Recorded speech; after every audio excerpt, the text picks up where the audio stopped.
Lumaki ako kasama ang lolo ko at mga tito ko. Sila ang nagturo sa akin paano maging matalino. Anong English ng kahapon? Good afternoon. Mali, nag-aaral ka ba talaga?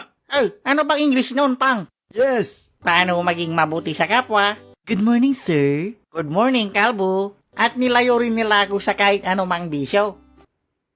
Pag nanalo man ako ng 1 milyon, sinisigurado ko na mapupunta lahat to sa inuman ay isa mabuting bagay. Bibili ako ng pulutan ay ng pagkain para sa pamilya at araw-araw akong maglalasi ay magbibigay ng tulong sa kapwa.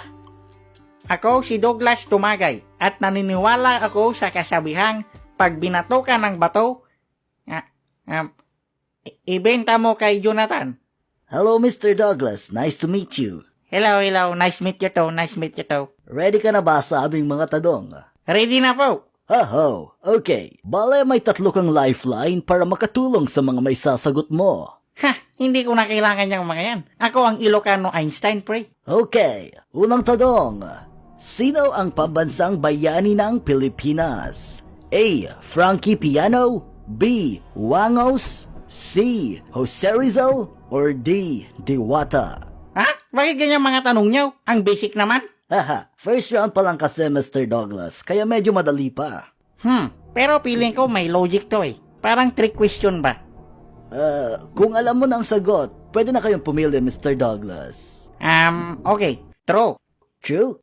Multiple choices to, Mr. Douglas. A, B, C, or D lang. Ay okay, Frankie Piano? Hindi ko kilala yan eh. Isa yung businessman, Mr. Douglas. Ayaw, akala ko scammer. Aha, phenomenal.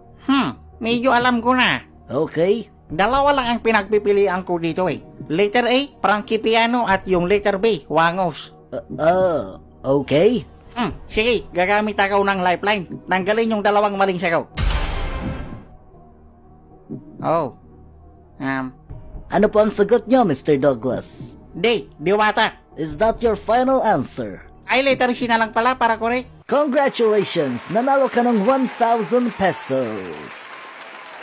Yes! Auntie Jose, i-ready mo na yung 4 na 2x2 ko ha. Susunod na tanong.